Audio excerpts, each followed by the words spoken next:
विशोधाय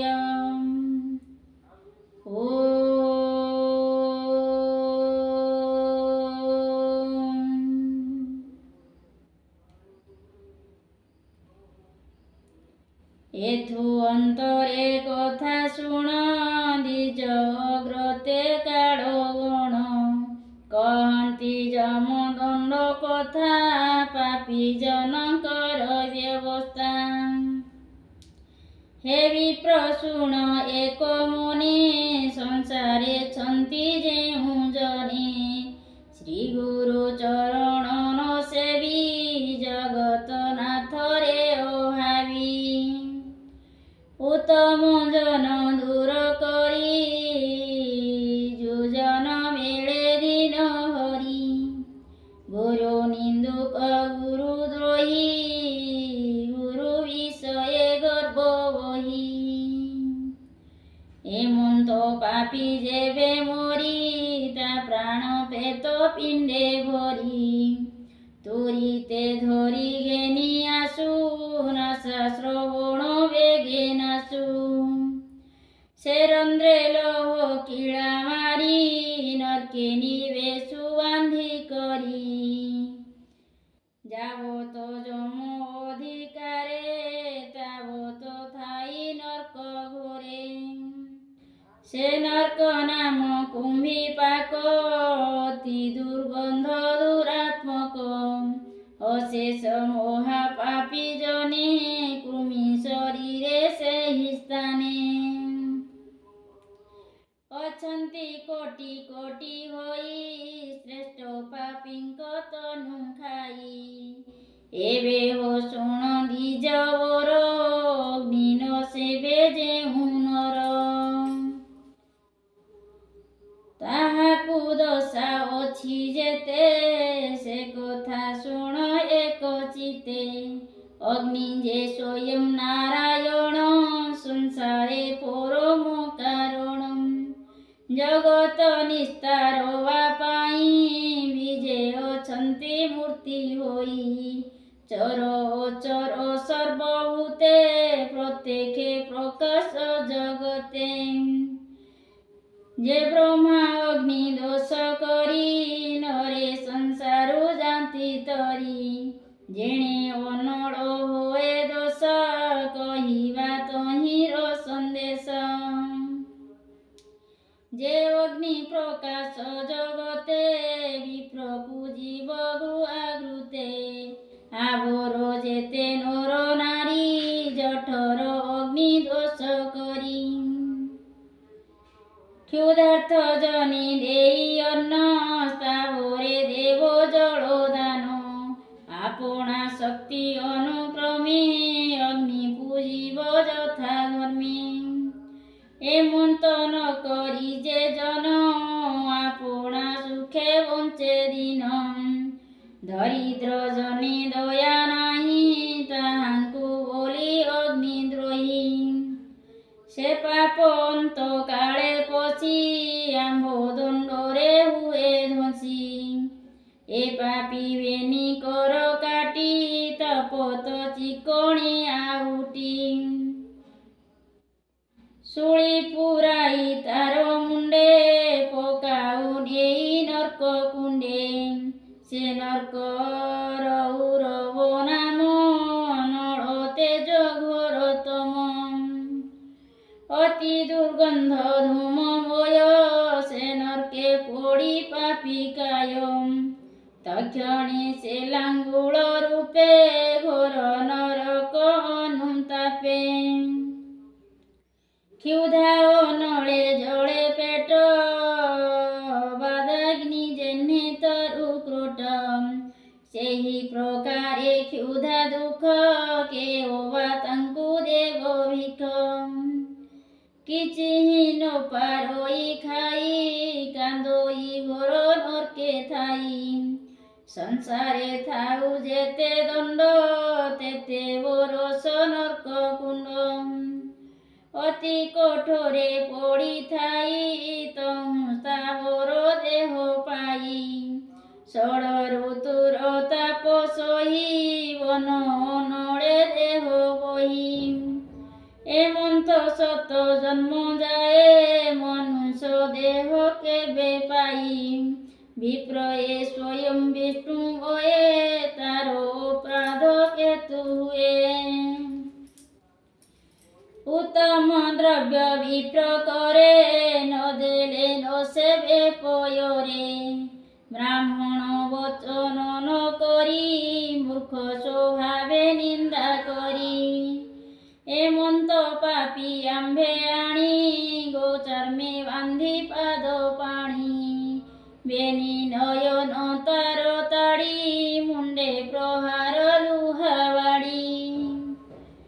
ଲୁହା ମଞ୍ଜୁଷ ବାନ୍ଧିବେ କେ ପକାଉ ପୁରୀ ଗନ୍ଧ ନର୍କେ ଯେବେ ବ୍ରାହ୍ମଣ ଦ୍ରୋହ କରି ତେତେ ଯୁଗ ଅନ୍ତରେ ତରି ଦେବତାକୁ ଯେ ନିନ୍ଦା କରେ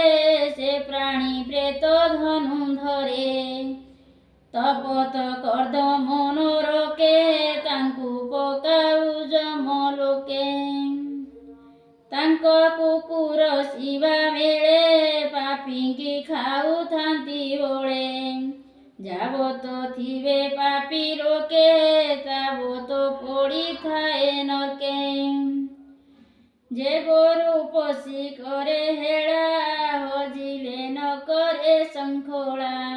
ବ୍ୟାଧି ପୀଡ଼ିତ ରୁଧ କାଳେ ସେବା ଯେ ନ କରେ କୁଶଳେ ସେ ମହାପାପୀ ଯମପୁରେ ପଡ଼େ ଗୌରବ ନରକରେ ଗୋଧୀଙ୍କ ରୂପେ ମହାକଷ୍ଟି ଉପରେ କରି ଶିଳାବୃଷ୍ଟି ପରିଘ ମୃଦୁ ଗରବାଡ଼ି ଗଗନ ନିରନ୍ତରେ ପଡ଼ି ଗୋଅଙ୍ଗେ ଯେତେ ରୁମ ଥାଇ ତେତେ ବରଷ ନର୍କ ଯାଇ ପୁଣି ଜନ୍ମଇ ଗୋର ରୂପ ଏକଥା ଅଟଇ ସ୍ୱରୂପ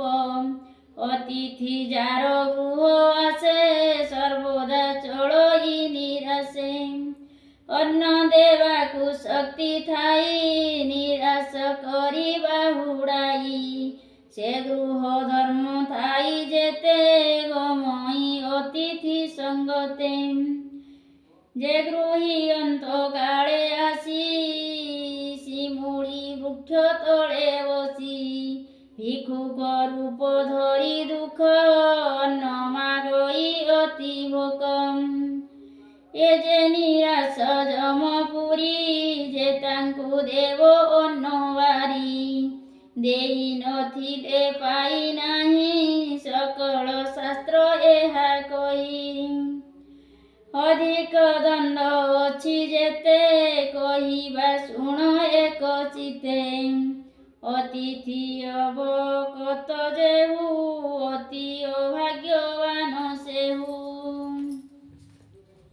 ତାର ଜୀବନ ଜଳେ କ୍ଷୁଧାରେ କାନ୍ଦଇ ବିକଳେ କାନ୍ଦିଲେ ଯମଦୂତେ ଧରି ବିଷ୍ଣୁର ମୁଥେ ମୁଥେ ମାରି ଅଣ୍ଟାରେ ଦଉଡ଼ି ଲଗାଇ ତପତ ବାଲିରେ ଚଳାଇ ତୁଣ୍ଡେ ପୁରାଇ ଇଟା ମାଟି ତନୁରେ କଣ୍ଟା ଛାଟ ପିଟି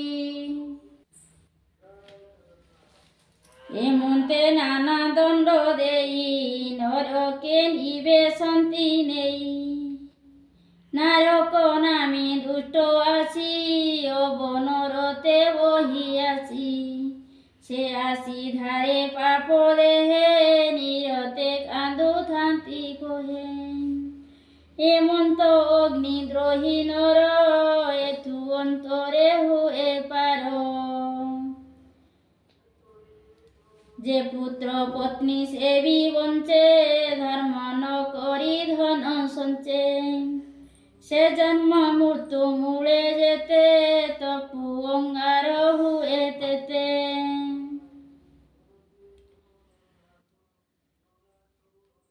ଯେ ଭୁବନି ଯାହା ଭୁଞ୍ଜି ନିଷ୍ଠୁର ନର୍କେ ତନୁ ଗଞ୍ଜି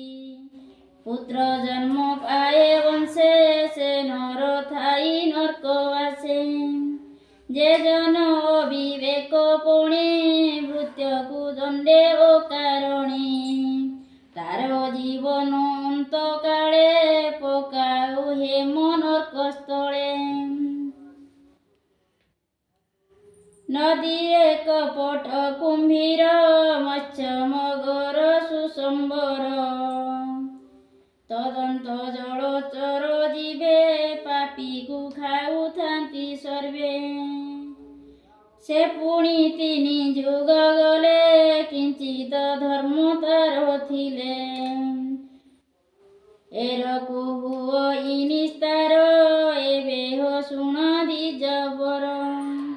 ଯେ ବଣ ଜନ ଜ୍ଞାନହୀନେ ଜନ୍ତୁ ବୋଧଇ ଶ୍ରଦ୍ଧା ମନେ କାର୍ଯ୍ୟ ଓ କାର୍ଯ୍ୟ ଦୋଷା ଦୋଷ ଯେ ବଣ ଜନ ଜୀବନାଶ। ସେ ପ୍ରାଣୀ ପରଲୋକେ ଆସି 7 ଚଣ୍ଡାଳ ରୂପ ଦିଶି ଅନେକ ମାଡ଼ ମାରୁ କରେ ପ୍ରାଭବ ସହଇ ଶରୀରେ। ପୁଣି ତା ନାସା ବନ୍ଧ ବିନ୍ଧି ପାଟ ଦଉଡ଼ି ତହିଁ ବାନ୍ଧି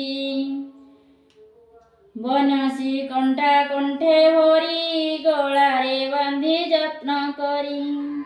ପାପୀଙ୍କି ଧରି ଯମଲୋକେ ପକାନ୍ତି ନିରପେକ୍ଷ ନକେ। ସେ ନର୍କେ ପଡ଼ି ଜନ୍ତୁ ଦ୍ରୋହୀ ଅତି ଆକୁଳ ଲୋଡ଼େ ତ୍ରାହି। ସେ ନର୍କେ ବୁଡ଼ି ପାପୀ ପଡ଼ି ଶରୀର ଯାଉଥାଏ ସଢ଼ି ନିରତେ ବୁଡ଼ିଲେ ନରକେ ଜୋକ ଲାଗନ୍ତି ଦେହ ଯାକେ। ଉପରେ ଥାଇ ଲୋହବାଳ ତଣ୍ଟିରେ ତର୍ଜନ୍ତି ତମ୍ବୁଳ ଏମନ୍ତ ଦୁଷ୍ଟ ଜୀବ ଯେତେ ପାପୀଙ୍କି ପିଡ଼ିବା ନିମନ୍ତେ। ନରକ ତୀରେ ତୀରେ ଥାନ୍ତି ପାପୀଙ୍କି ଦେଖି ପ୍ରଭାବନ୍ତି କ୍ଷିତିଏ ଜନ୍ମ ଥିବା ଯାଏ ନରକେ ପଡ଼ିଥାଏ ଖାଏ। ସେ ନର ଦୟା କ୍ଷମା ବିନୁ ସଂସାରେ ବହିଥାନ୍ତି ତନୁ ସେ ଦେହ ଅନ୍ତେ ଯମପୁରେ ତାଙ୍କୁ ଦଣ୍ଡନ୍ତି ଲହକାରେ। ଲହ ମଞ୍ଜୁଷ କେତେ ଲଦି ମୁଣ୍ଡରେ ଲହ ଶୂଳ ଭେଦି ଶପଥ ଲୁହା ତୁଣ୍ଡେ ଭରି ଲୁହାର ବାଡ଼ି ଘେନି ମାରି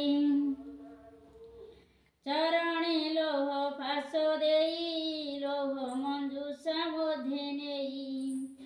ତପତ ବୈତରଣୀ ଜଳେ ସେ ପାପୀ ଥାଇ ଚିରକାଳେ। କିବା ସୁକୃତ କରିଥାଇ ଯୁଗ ଅନ୍ତରେ ପାର ଯାଇ ହେବି ପ୍ରଶୁଣ ହେତୁ କରି ଯେ ବଣ ଜନ କରେ ଚୋରି। ସୁଜନ ଜନରେ କପଟ ଯେ ପର ଦାରାରେ ଲମ୍ପଟ ଏ 3 ମହା ପାପୀ କାଳେ ପଡ଼ନ୍ତି ଘୋର ନରକରେ। ପୂଜ ଶୋଣିତ ଶୁକ୍ରମଳ ଏ 4 ମିଶି ଯେଉଁ ଜଳ 3 ହେ ପଡ଼ିଥାନ୍ତି ତହିଁ ପାପୀଙ୍କି ଅନୁସରି ରହି। ଯେ ଜନ ପର ନିନ୍ଦା କରି ତା ମୁଖେ ମୁରୁଜ ପ୍ରହାରୀ ସାଧୁ ହିଂସନ୍ତି ଯେଉଁ ମୁଡ଼େ ତାଙ୍କୁ ଅସାଇ ଜନ୍ଦା କୁଡ଼େ। ଅଭକ୍ଷ ଭକ୍ଷଇ ଯେ ଜନ ତା ବାସ ନରକ ସଦନ ହେଠ ବଦନି ପଡ଼ିଥାଇ ଊର୍ଦ୍ଧ୍ୱକୁ କରି ପାଦ ଦୁଇ। ଯେ ନିଜ ଜାତି ଧର୍ମ ଖଣ୍ଡି କୀର୍ତ୍ତଙ୍ଗ ଦଣ୍ଡେ ତାଙ୍କୁ ଦଣ୍ଡି ଏହି ପ୍ରକାରେ ଏକ ଏକ ପାପୀକି ଦଣ୍ଡ ପରଲୋକ। ଏହା ନ ଜାଣି ଜଡ଼ ମୂର୍ଖ ଆତ୍ମାକୁ ଦେଉଥାନ୍ତି ଦୁଃଖ ଏତ ତାଙ୍କର ମୁଖୁ ଏହା ଶୁଣି ବିପ୍ର ଚିନ୍ତଇ ଚକ୍ରପାଣି पुणी पूछई विप्रवर हे धर्मदूते कृपा करो माया संसारे देह वही एडे अज्ञान अबाकाही जेते कहिल पाप रीति के तू रहिब निवर्ती एथकु प्रतिकार किस कहिबा ज्ञान उपदेश विप्रवचनी जमदूते बोलंती शुण एक चिते आम्बे कहिलु जेते कथा पापी लोकंक कर्म यथा अज्ञानी करी बोहा पाप शरीरे बहु अछि ताप जे बण जन एहा शुणी आत्मार हित परिमाणी कार्तिक कृत्य महाव्रत शरण जीव रमाकांत तार सकल पाप ध्वंसी अचिंता पुरे जाई बसी ए ध्रुव वाक्य निराकार आपणा ठारू हेतु कर तु जेबे कार्तिक मासरे थांतु साधु संगतरे तोर सुगति नाही काळे नरके थांतु एगेते बेळे एबे निस्तरिलु दुस्तरु कार्तिक व्रत महिमारु हेमंत बोली जमदूते तक्षणी ब्राह्मण संगते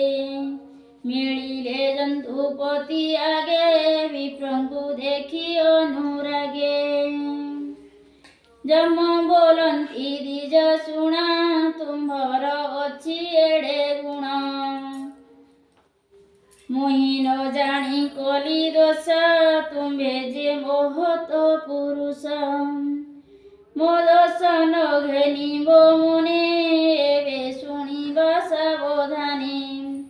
किस संपदे इच्छा कर बेनि मु आगे घेन बर से धर्मराज सुप्रसन्ने विप्र कहुची कसामने हे प्रभु जंतु कर पति तोते गोचर सर्वगति